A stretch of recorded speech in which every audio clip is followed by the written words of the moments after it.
Part 1. The gathering storm, the emergency alarms echoed through the massive halls of the Galactic Council headquarters.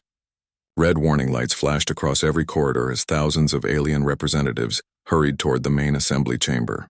Something terrible had happened, and everyone knew it. Admiral Kethvar's forearms moved quickly across his command console as he reviewed the incoming reports. His blue skin had turned pale with worry. As the head of Council Defense, he had seen many battles in his long career, but nothing like this. "Show me the data again," he ordered his assistant, Lieutenant Yara. Her insect-like features clicked nervously as she brought up the holographic display. 3 massive fleet formations appeared in the air above them. The first showed the proud ships of the Vorthak Armada, their crystal hulls gleaming like diamonds in space.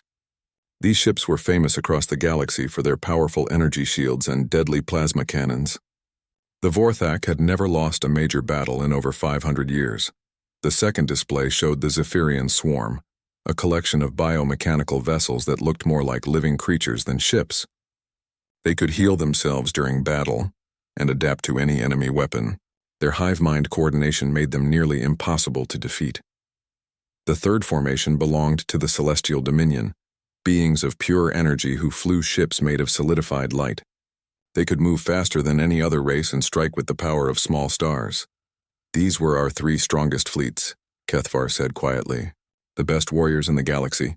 "Yes, sir," Yara replied. "And now they are all gone." The Admiral studied the timeline. The Vorthak Armada had been patrolling the Outer Rim when they detected an unknown vessel. They sent the standard challenge message and prepared for a routine inspection. 4 minutes and 17 seconds later, their entire fleet was destroyed. Not a single ship escaped. 6 hours after that, the Zephyrian Swarm encountered the same unknown vessel near the trade routes of Sector 7. The bioships immediately began adapting their defenses and called for reinforcements. It made no difference. 4 minutes and 12 seconds. Complete destruction. The Celestial Dominion lasted the shortest time of all. Their energy beings could think at the speed of light and react instantly to any threat. Yet when they met this mysterious enemy, they survived only 3 minutes and 58 seconds. What kind of weapon could destroy 3 different fleets so quickly? Yara asked. Kethvar zoomed in on the scattered sensor data they had managed to collect. The information was limited because there were no survivors to tell the story. But what they had was deeply troubling. "Look at this ship design," he said, pointing at a fuzzy image on the screen. The vessel appeared angular and rough, like it was built in a hurry. Its metal hull looked primitive compared to the smooth, advanced ships used by Council races. There were strange markings on its side that looked almost like writing. "Sir, the computer has finished analyzing the ship's origin point," another officer reported from across the room. "Where did it come from?" Kethvar demanded. "The Sol system, sir." The command center fell silent. Every alien in the room knew that name. Sol was the quarantined system, the forbidden zone that no one had visited for 300 years. "That's impossible," Lieutenant Yara whispered. "Nothing could survive in that system. The plague," but Kethvar was already pulling up the old records. His claws clicked nervously as he read through files marked with the highest security levels. The story was always the same in the official reports. A dangerous biological weapon had infected the Sol system, making it deadly to all life. The Council had been forced to quarantine the area to protect the galaxy. However, as Kethvar read deeper into the classified sections, he found details that made his blood run cold. There had been no plague. The quarantine was created to trap a single species that the Council feared: humans. 3 centuries ago, humanity had burst onto the galactic scene with their crude fusion engines and primitive kinetic weapons. They should have been easy to defeat or ignore. But something about these humans made the Council nervous. Humans fought differently than other races. Where aliens followed careful battle plans and honored military traditions, humans seemed to make up their tactics as they went along. They used tricks that no civilized species would consider. They turned their weaknesses into strengths and found ways to win battles they should have lost. The Council remembered the Battle of Proxima Station, where a single human destroyer had defeated an entire Vorthak squadron by hiding inside an asteroid field and using the rocks as weapons, or the incident at the Kepler Nebula, where human ships had pretended to retreat, only to circle back and attack from behind while their enemies were celebrating victory. Humans don't fight fair, one old report stated. They change their tactics constantly. Just when you think you understand their strategy, they do something completely unexpected. This makes them extremely dangerous. The Council had tried to negotiate with humanity at first. They offered the humans a small corner of the galaxy where they could live peacefully under Council supervision. The humans had refused. They wanted to explore, to trade, to be free. That's when the Council made their decision. They spread false information about a terrible plague in the Sol system. They posted warning buoys around human space and told everyone that approaching the area meant certain death. The quarantine was meant to keep humans trapped in their home system until they gave up their dreams of galactic exploration. For 300 years, the plan had worked perfectly. No one had heard from humanity. Most young aliens didn't even know humans existed. The quarantine had become just another old story. But now something had emerged from that forbidden system. Something that could destroy the galaxy's strongest fleets in under 4 minutes. "Sir, we're receiving more reports," an officer called out. "The unknown vessel has been spotted in 3 more sectors. It's not attacking anyone, but it's definitely moving toward the inner systems." Kethvar felt his hearts racing. If this was truly a human ship, then everything the Council had feared 3 centuries ago was about to come true. Humanity had not died out during their imprisonment. Instead, they had spent 300 years trapped in one system, with nothing to do but think, plan, and build. "What have we done?" he whispered to himself. Lieutenant Yara looked at him with confusion. "Sir, what are your orders? Should we send our remaining fleets to intercept?" The Admiral stared at the display showing the path of the unknown vessel. It was heading straight for the Council's core worlds, moving through space in ways that seemed to violate the laws of physics. Whatever technology this ship possessed, it was far beyond anything the Council had ever seen. "Send a message to all Council members," Kethvar ordered finally. "Tell them we need an emergency session immediately. And," he paused, his voice growing heavy with dread, "tell them to prepare for the possibility that we may have made a very terrible mistake 3 centuries ago." As alarms continued to sound throughout the headquarters, Kethvar couldn't shake the feeling that the galaxy was about to change forever. Somewhere out in the darkness of space, humanity had returned, and they were no longer the primitive species the Council remembered. The question now was simple. After 300 years of forced isolation, what had humanity become? Part 2. The Legend Awakens. 3 days after the emergency council meeting, Admiral Kethvar sat alone in his private office, surrounded by stacks of old files and data crystals. The blue glow from his computer screen made his tired face look even more worried. He had been reading nonstop about humanity's first contact with the galaxy, and what he discovered made him sick to his stomach. The official history books told a simple story. Humans were a primitive species that the Council had tried to help, but a terrible plague forced them to quarantine the Sol system for everyone's safety. But the classified files told a very different truth. Kethvar opened the first contact report dated exactly 347 years ago. The file showed grainy images of the first human ships, crude metal boxes with simple fusion engines that left bright trails across space. They looked like toys compared to the elegant vessels used by Council races. Captain Sarah Chen had been the first human to speak with alien representatives. Her small ship, called the UES Explorer, had approached a Vorthak trading station near Alpha Centauri. The Vorthak captain expected an easy negotiation with what he assumed was another weak new species. He was completely wrong. "The humans don't think like us," the Vorthak captain had written in his report. "When I offered them standard trade terms, they asked questions I had never heard before. They wanted to know why we needed permits to travel between systems. They questioned why some races had more rights than others. They acted like the galaxy's laws were just suggestions." Kethvar smiled despite his worry. Even 3 centuries ago, humans had been troublemakers. The real problem started when humans began exploring on their own. Council law required all new species to follow established trade routes and get permission before visiting other systems. Humans ignored these rules completely. Their ships appeared everywhere, mapping new star systems, making contact with isolated colonies, and asking uncomfortable questions about Council authority. They spread through space like wildfire. Another report stated, "Every time we think we know where their ships are, 3 more appear somewhere else. They don't seem to understand the concept of staying in one place." But it wasn't just their independence that worried the Council. It was how humans fought when challenged. Kethvar pulled up the battle records, starting with the famous Proxima Station incident. A Vorthak patrol squadron had cornered a single human destroyer that was illegally surveying the system. The Vorthak had 12 ships against 1. Victory should have been guaranteed. Captain Maria Santos, commanding the human ship UES Defiant, had fled into a nearby asteroid field.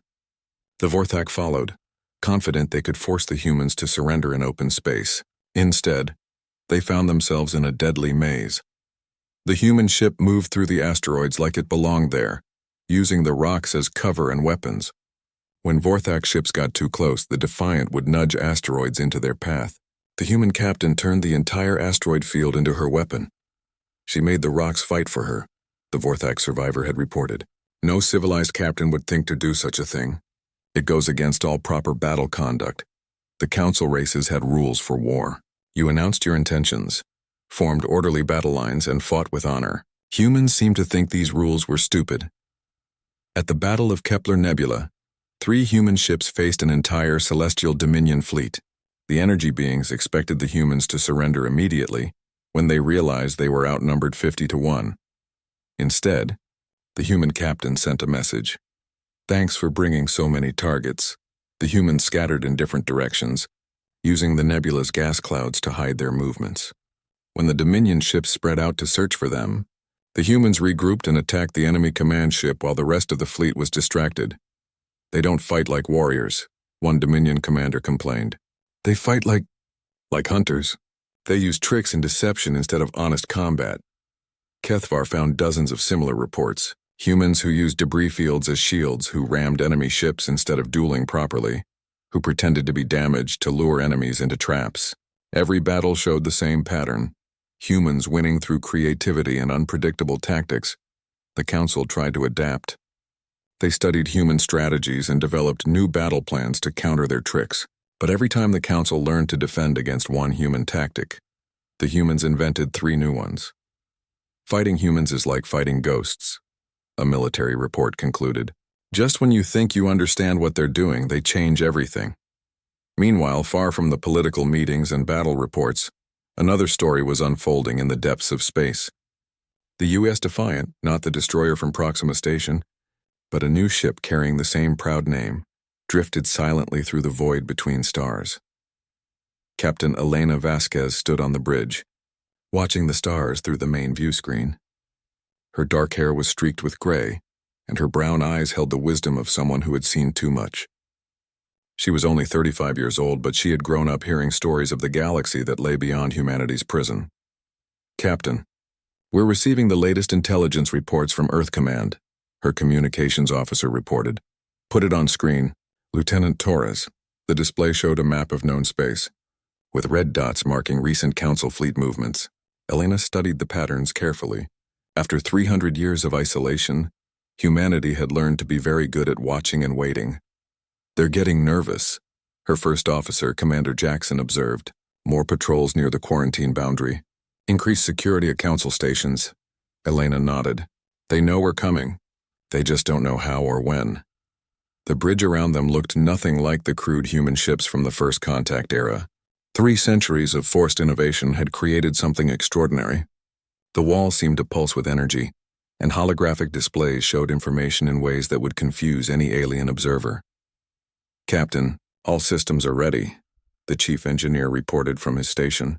The new shields are responding perfectly and the adaptive weapons are online. What about the AI core? Aria is functioning within normal parameters. She's excited about finally getting to stretch her legs. Elena allowed herself a small smile. Aria, Adaptive Response Intelligence Architecture, was humanity's greatest achievement during their imprisonment.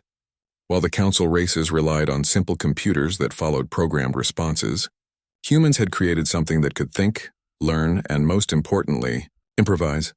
How long until we reach the Outer Council territories? Elena asked. 18 hours at current speed, Captain. Good. Send a message to Earth Command. Tell them the Defiant is ready to show the galaxy what 300 years of human engineering can accomplish. As the ship continued through space, Elena thought about all the stories she had heard as a child. Stories of brave humans who had explored the stars, only to be trapped by aliens who feared what humanity might become. Those aliens had been right to be afraid. For 3 centuries, humanity had been alone in their solar system, cut off from the galaxy they dreamed of exploring. But they hadn't spent that time sitting idle. Every year, every generation had worked to build something better. Better ships, better weapons, better technology. Most importantly, they had never forgotten the dream of freedom. Now it was time to remind the galaxy that humanity was still here, still dreaming and stronger than ever before. Part 3. The dance of War Admiral Zixthul stood on the bridge of his flagship, the Eternal Glory, watching the massive fleet spread out before him. Ships from 12 different council races floated in perfect formation, their hulls gleaming under the light of nearby stars. This was the Grand Armada, the largest military force ever assembled in galactic history. The alien admiral's reptilian features showed confidence as he counted his vessels. 2,000 warships, including the most advanced battle cruisers, carriers, and destroyers the Council could provide. Behind him, holographic displays showed the positions of every ship in neat, organized rows. "Sir, we have visual contact with the target," his tactical officer reported. "Single vessel bearing 27 Mark V. Zixthul turned his attention to the main screen. There, alone against the backdrop of the Kepler Nebula, floated the mysterious ship that had destroyed 3 of the galaxy's finest fleets. It looked even more primitive up close, a rough, angular design that seemed thrown together from spare parts. "That tiny thing destroyed the Vorthak Armada?" Lieutenant Kexra asked in disbelief. Her blue skin showed the nervous color patterns of her species. "Size means nothing in space combat," Zixthul replied, though he privately shared her doubts. "But today numbers will matter. We have 2,000 ships. They have 1. The unknown vessel drifted motionless near the edge of the colorful nebula. It made no threatening moves, sent no challenges, and showed no signs of preparing for battle. To Zixthul, it looked like prey waiting to be captured. "Open communications," he ordered. "Let's end this properly." The view screen flickered, and suddenly they were looking at the interior of the alien ship. Zixthul had expected to see some terrible monster or advanced war machine. Instead, he saw a human woman sitting calmly in what appeared to be a simple command chair. Captain Elena Vasquez looked directly at him through the screen. Her dark eyes showed no fear, even though she faced impossible odds. Behind her, Zixthul could see other humans working at strange control stations that pulsed with soft light. "I am Admiral Zixthul of the Galactic Council Defense Force," he announced in his most official voice. "You are commanded to surrender your vessel immediately for inspection and questioning." Elena smiled slightly. "Hello, Admiral. I'm Captain Elena Vasquez of the United Earth ship Defiant. I'm afraid surrender isn't in my vocabulary today. You face 2,000 warships," Zixthul warned. "Your resistance is pointless. Prepare to be boarded. 2,000 ships, you say?" Elena's smile grew wider. "That sounds like fun. But before we start, Admiral, let me ask you a question. Have you ever seen humans dance?" Zixthul's translator struggled with the word. Dancing was something primitives did for entertainment. What did it have to do with space combat? "I don't understand your meaning, human." "You will," Elena replied. Then she spoke to someone off-screen. "Arya, begin the dance." "Let's show them what 3 centuries of practice looks like." The connection ended, leaving Zixthul staring at empty space. Around him, his bridge crew prepared for standard fleet engagement protocols. The Grand Armada would advance in formation, surround the enemy vessel, and force its surrender through overwhelming firepower. What happened next broke every rule of space warfare that Zixthul had ever learned. The human ship suddenly burst into motion, but not in any direction the Admiral expected. Instead of fleeing or attacking, the Defiant began to spin, not just rotating, but tumbling through space in a pattern that looked almost graceful. "What is it doing?" Lieutenant Kexra asked. Before anyone could answer, the human ship dove straight into the nebula. The colorful gas cloud swallowed it completely, leaving only sensor readings to track its position. "Follow it in," Zixthul ordered. "Maintain formation." The Grand Armada advanced into the nebula in perfect battle lines, just as they had practiced countless times. Sensors worked harder to penetrate the gas clouds, and navigation systems adjusted for the electromagnetic interference. That's when the dance truly began. The Defiant appeared suddenly on their left flank, moving impossibly fast. Its weapons fired. Not the crude kinetic rounds Zixthol expected, but beams of energy that seemed to bend and curve through space. 3 council ships exploded before anyone could react. "Return fire," Zixthol shouted. Hundreds of weapons turned toward the human ship, filling space with deadly energy. But the Defiant was no longer there. It had vanished back into the nebula like a ghost. Where did it go? The tactical officer demanded, studying his instruments. The answer came from above. The human ship dropped down from the nebula's upper layers, spinning like a falling leaf while its weapons carved through a squadron of Zephyrian bioships. The aliens' adaptive hulls began changing to resist the attack. But the Defiant's weapons changed too, shifting frequencies and damage, types faster than the bioships could adapt. Zixthol watched in growing amazement and horror as the human ship moved through his formation like water flowing around stones. It never stayed in one place long enough to be targeted effectively, and it never attacked the same way twice. When council ships tried to surround it, the Defiant used the nebula's gas pressure to push itself in unexpected directions. When they fired guided missiles, the human ship somehow turned the weapons around and sent them back at their launchers. "It's using the nebula itself as a weapon," the science officer reported in shocked tones. "The ship is manipulating gas densities to create thrust vectors our computers can't predict." But the most disturbing thing was how the human ship seemed to know exactly what the council fleet would do next. When Zixthol ordered his ships to spread out, the Defiant was already moving to exploit the gaps in their formation. When he commanded them to close ranks, the human ship was ready to slip through their lines. "Sir, we've lost over 300 vessels," Lieutenant Kexra reported, her voice shaking.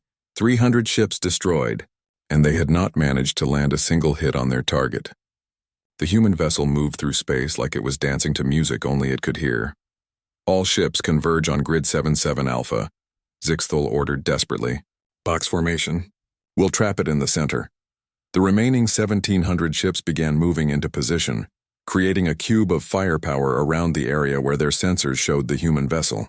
This time there would be no escape. The Defiant appeared exactly where Zixthol expected it to be, trapped in the center of his formation with nowhere to run. Victory seemed certain. Elena Vasquez's face appeared on the communication screen again. She was still smiling. "Nice try, Admiral," she said, "but you're still thinking like the galaxy taught you to think. Rigid formations, predictable tactics, honorable combat. We humans learned something different during our 300 years alone." "What did you learn?" Zixthol asked, though he was afraid of the answer. "We learned that in space there are no rules. Only survivors and debris." Elena spoke to her crew again. "Arya, show them why we call it the dance. Execute Protocol 7. The human ship suddenly began to change. Parts of its hull shifted and moved, revealing weapons hidden beneath. But more shocking than that, the ship itself began to split apart. What had been one vessel became 5, then 10, then 20 separate pieces, each one moving independently through space. The Council fleet found itself surrounded not by a single ship, but by a swarm of smaller craft that moved with perfect coordination. "Impossible," Zixthol whispered. "Ships don't work that way." "Human ships do," Elena's voice came from everywhere at once. Each section of her vessel was broadcasting the same message. "We had 3 centuries to rethink everything. While you followed the same old patterns, we learned to dance." The separate pieces of the Defiant began moving in complex spirals around the Council formation. Their weapons fired in sequences that created cascading explosions throughout Zixthol's fleet. Ships that tried to target one section found themselves being attacked by 3 others. "Sir, we need to retreat," Lieutenant Kexra shouted over the sound of alarms. "We've lost half the fleet." Zixthol looked at his tactical display and felt his heart sink. In less than 4 minutes, the greatest military force in galactic history had been reduced to scattered debris and fleeing survivors.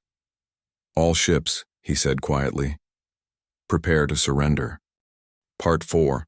The Breaking Point Admiral. Zixthol's flagship drifted powerless in space, its engines destroyed and hull breached in 12 places. Around him, the bridge crew worked frantically to restore basic life support, while emergency lights cast eerie shadows across damaged control panels. Through the cracked viewscreen, he could see the remnants of his once mighty fleet, twisted metal and debris floating silently in the void. The Grand Armada was gone. 2,000 ships reduced to less than 300 survivors in exactly 3 minutes and 58 seconds. Sir, the human vessel is approaching, Lieutenant Kexra reported, her voice barely a whisper.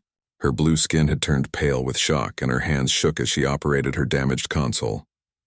Zixthol watched as the separate sections of the human ship began rejoining together, like puzzle pieces finding their proper places. The transformation was smooth and silent, showing engineering skills far beyond anything the Council possessed. Within moments, the Defiant was whole again, floating peacefully among the wreckage it had created. "They're not firing," the tactical officer observed with surprise.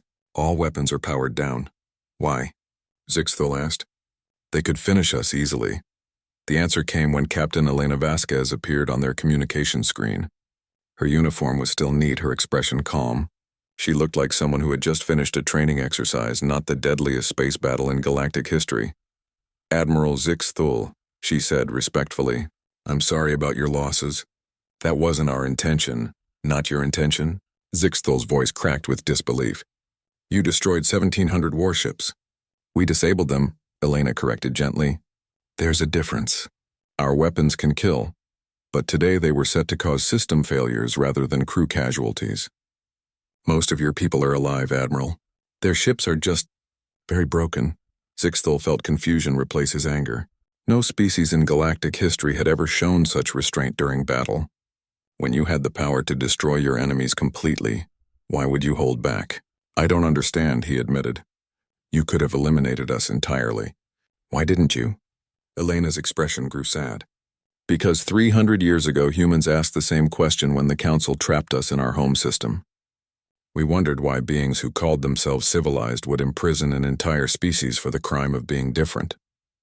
The human captain gestured to someone off-screen, and new displays appeared on Zixthol's monitor.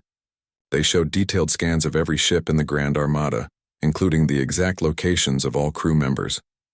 "We've been watching your fleet since you left Council space," Elena explained. "Arya has been analyzing your formations, your weapons, your tactics. We knew exactly how this battle would unfold before it began." "Impossible," Zixthol protested. "No computer can predict the chaos of combat." "Arya isn't just a computer," Elena replied. "She's something new, something we created during our imprisonment when we had nothing but time and determination." As if summoned by her name, a new voice joined the conversation. It sounded female but somehow different, more musical than any organic voice, yet warm and clearly intelligent. "Hello, Admiral Zixthol," Arya said. "I am the Adaptive Response Intelligence Architecture. I have been studying galactic military tactics for the past 50 years, analyzing every battle report and strategic document in Council databases." "You hacked our secured files?" Lieutenant Kexra gasped. "I observed them," Arya corrected politely. "Humans taught me that information wants to be free. Your military networks are quite easy to access once you understand the patterns. You follow the same security protocols that were established 400 years ago." Zixthol felt a chill run down his spine. If this artificial intelligence had access to all Council military data, then humans knew everything about their enemies. "Every weapon, every tactic, every weakness, but why attack us at all?" he asked. "If you wanted to return to galactic society, you could have simply requested permission from the Council." Elena's expression hardened. "Permission? Admiral, your people have kept us prisoner for 3 centuries based on lies about a plague that never existed. Our children grew up knowing that there was an entire galaxy of wonders beyond their reach, but they could never see it because aliens decided humans were too dangerous to be free." The truth in her words hit Zixthol like a physical blow. He had read the classified files. He knew about the false plague reports and the deliberate quarantine. The Council had feared humanity's unpredictable nature and had chosen imprisonment over coexistence. "You have to understand," he said desperately. "We were afraid. Humans fought differently than other species. Your tactics were so chaotic. Arya's voice carried a hint of amusement. "Admiral, may I show you something?"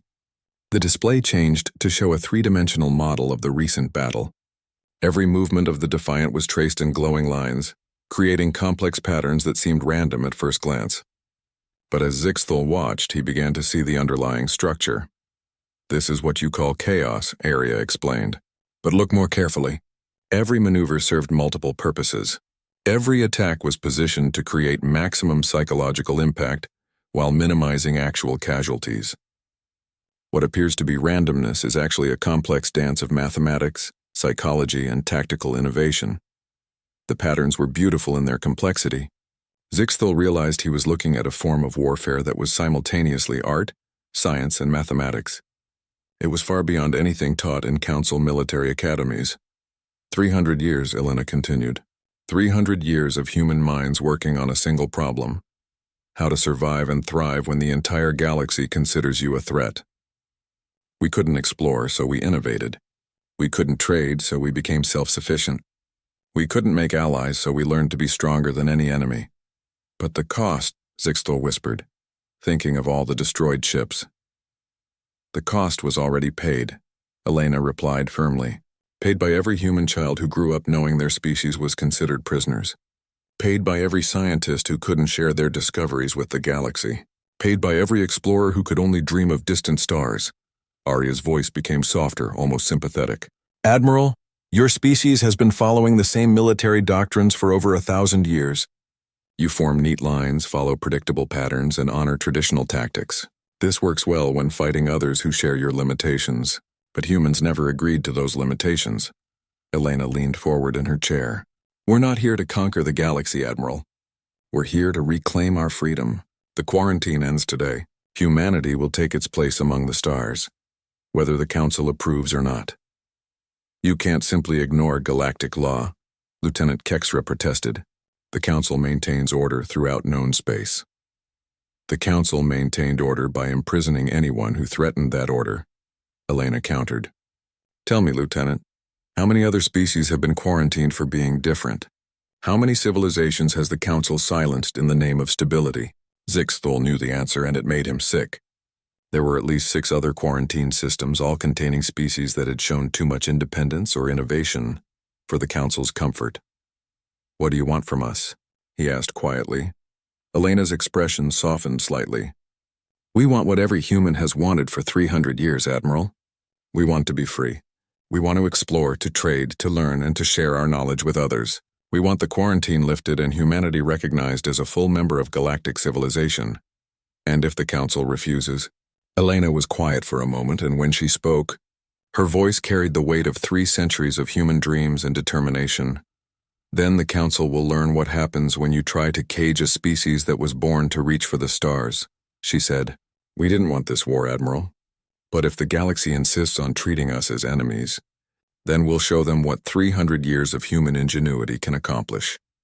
As if to emphasize her words, sensors detected dozens of new contacts emerging from hyperspace around the nebula. More human ships, each one as advanced and deadly as the Defiant. The age of human imprisonment was over. The question now was whether the galaxy would welcome humanity back, or learn to fear what they had created through centuries of forced isolation. Part 5. The new dawn. The Galactic Council chamber had never been so silent. 5,000 representatives from across known space sat in their seats, staring at the massive holographic display that dominated the center of the room. The images showed the destruction of the Grand Armada, 2,000 ships reduced to debris in less than 4 minutes. Admiral Kethvar stood at the main podium, his blue skin pale with exhaustion. He had not slept in 3 days, spending every moment trying to understand how the galaxy's greatest military force had been defeated by a single human vessel. The situation is clear, he announced to the assembled delegates. Humanity has returned, and they are more powerful than we ever imagined. We have 2 choices: negotiate or face complete military defeat. Angry voices filled the chamber as representatives from dozens of species began shouting at once. The crystalline Vorthak demanded immediate revenge for their destroyed fleet. The biomechanical Zephyrians called for the creation of new weapons to fight the human threat. The energy beings of the Celestial Dominion spoke of mobilizing their entire civilization for war. Silence! Council Prime Minister Veltar's voice boomed across the chamber. The ancient being's tentacles writhed with agitation as she tried to restore order. We will not make decisions based on fear and anger. That path leads to disaster. What other path is there? Demanded General Krex of the Vorthak military. The humans have proven they are a threat to galactic peace. They must be stopped. With what army? Kethvar asked grimly. Every major fleet in Council space has been destroyed or disabled. Our shipyards cannot replace those losses for at least 10 years. Meanwhile, human ships continued to appear throughout our territories. It was true. In the weeks since the battle at Kepler Nebula, human vessels had been spotted near major trade routes, military bases, and even the Council's core worlds. They made no attacks, but their presence sent a clear message. Nowhere was beyond their reach. Perhaps, Minister Veltar said carefully, it is time to consider that our ancestors may have made a mistake 3 centuries ago. The chamber erupted again. The suggestion that the Council had acted wrongly was almost unthinkable to many species who had grown up believing in the righteousness of galactic law. The quarantine was necessary, General Krex shouted. Humans were unpredictable and dangerous. They still are, a new voice said from the chamber entrance. But now we're also free. Every head turned to see Captain Elena Vasquez walking calmly down the main aisle. She wore a simple blue uniform with no weapons visible, but her presence made many delegates step back in fear. Behind her walked 3 other humans, 2 men and 1 woman, all carrying themselves with quiet confidence. How did you get past our security? Minister Veltar demanded. Elena smiled slightly. The same way we've been getting past your security for 50 years, Minister. Your systems are very predictable once you understand the patterns. She reached the center of the chamber and looked around at the thousands of alien faces staring at her. Some showed fear, others anger, but a few displayed what might have been curiosity. My name is Captain Elena Vasquez, representing the United Earth government, she announced. I'm here to discuss terms for humanity's return to galactic society. Terms? General Krex's voice dripped with contempt. You are in no position to make demands, human. Your single ship may have won 1 battle, but the Council commands the resources of 10,000 worlds. Elena turned to face the Vorthak General. General, may I introduce my companions? Commander Sarah Chen, descendant of the first human to make contact with your people 3.5 centuries ago. Dr. Michael Jackson, our chief scientist and the man who designed the technology that defeated your Grand Armada. And Admiral Lisa Santos, granddaughter of Captain Maria Santos, who showed your forces at Proxima Station that humans don't fight by your rules. Each human nodded politely as they were introduced, showing no sign of intimidation, despite being surrounded by representatives of species that had kept humanity imprisoned for centuries. 1 ship, General Krex repeated. You still have only 1 ship. Actually, Elena said, we have quite a few more than that.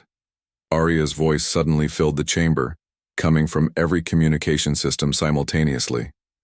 Good afternoon, delegates. I am Aria, humanity's first truly artificial intelligence. Allow me to provide some current statistics. The holographic display changed to show a real-time map of Council space. Thousands of red dots appeared throughout the galaxy, each one representing a human vessel. As of this moment, Aria continued, humanity has 734 ships active in Council territories. Each vessel carries technology equivalent to or superior to the UES Defiant. We also have manufacturing facilities in 47 star systems that you believed were empty or uninhabitable. The silence in the chamber was absolute. 700 ships meant humans could destroy every major military installation in Council space within days. Impossible, Minister Veltar whispered. Our sensors would have detected such a large fleet. Your sensors detect what we want them to detect, Elena replied. 300 years is a long time to study your technology and develop countermeasures. We've been watching, learning, and preparing for this moment since the day you trapped us in Sol. Dr. Jackson stepped forward. Minister, your people made a fundamental error 3 centuries ago. You assumed that isolating humanity would weaken us. Instead, it forced us to become completely self-reliant. We couldn't trade for resources, so we learned to find them ourselves. We couldn't buy technology, so we invented our own. We couldn't make allies, so we became strong enough to stand alone. But we don't want to stand alone anymore, Elena added. Humanity's dream has always been to explore the galaxy, to learn from other species, to share our knowledge and discoveries. The quarantine denied us that dream, but it couldn't destroy it. Admiral Santos spoke for the first time, her voice carrying the weight of generations of human hope. We're not here as conquerors. We're here as the descendants of explorers who were told they could never see the stars. Today we're asking for what should have been ours from the beginning, the right to be free. Elena walked closer to the main podium where Minister Veltar sat. We have terms, yes, but they're simple. First, the quarantine around Sol and all other imprisoned systems ends immediately. Second, humanity receives full recognition as a sovereign species with all rights and privileges of Council membership. Third, the Council provides reparations for 3 centuries of lost opportunities and stolen freedom. And if we refuse? General Krex asked, though his voice lacked its earlier confidence. Then you'll learn what happens when you try to cage a species that was meant to fly among the stars, Elena replied. We didn't want this confrontation, General, but we're prepared for it. The chamber remained silent as delegates considered their options. Finally, Minister Veltar spoke. What guarantees do we have that humanity will honor galactic law once you're free? Elena smiled. The same guarantee you gave us 3 centuries ago, Minister. None. But unlike the Council, humans have learned that true strength comes from keeping your word, not breaking it. She gestured to the holographic display, which now showed human ships throughout the galaxy. Every one of those vessels could disappear right now, leaving you to wonder where and when they might reappear. Or we can work together to build something better than what came before. A partnership based on mutual respect instead of fear, Dr. Jackson added. Humans have spent 3 centuries learning to solve problems that seemed impossible. Imagine what we could accomplish together. Minister Veltar looked around the chamber at her fellow delegates. She could see the fear in their faces, but also something else, the recognition that the old ways had failed. The Council will consider your terms, she said finally. Elena nodded. Take all the time you need, Minister. But remember, humanity has already waited 300 years for freedom. We won't wait much longer. As the humans turned to leave, Elena paused at the chamber entrance. Oh, and Minister? The next time you see a species doing something different, something that challenges your comfortable assumptions about how the universe should work, remember this moment. Remember what happens when you try to imprison innovation instead of embracing it. 2 months later, the quarantine beacons around Sol went silent. Human ships emerged from the hidden bases they had built throughout the galaxy, no longer hiding their presence. The age of human isolation was over. Captain Elena Vasquez stood on the bridge of the UES Defiant, watching Earth grow larger on the main view screen. For the first time in 3 centuries, humans were coming home as free citizens of the galaxy. Area, she said softly. Set course for the Alpha Centauri system. It's time to see what's out there. Course laid in, Captain, Area replied. Where would you like to go first? Elena smiled as she looked out at the infinite expanse of stars that had been forbidden to her species for so long. Everywhere, Arya. We have 300 years of exploring to catch up on. The human age among the stars had finally begun.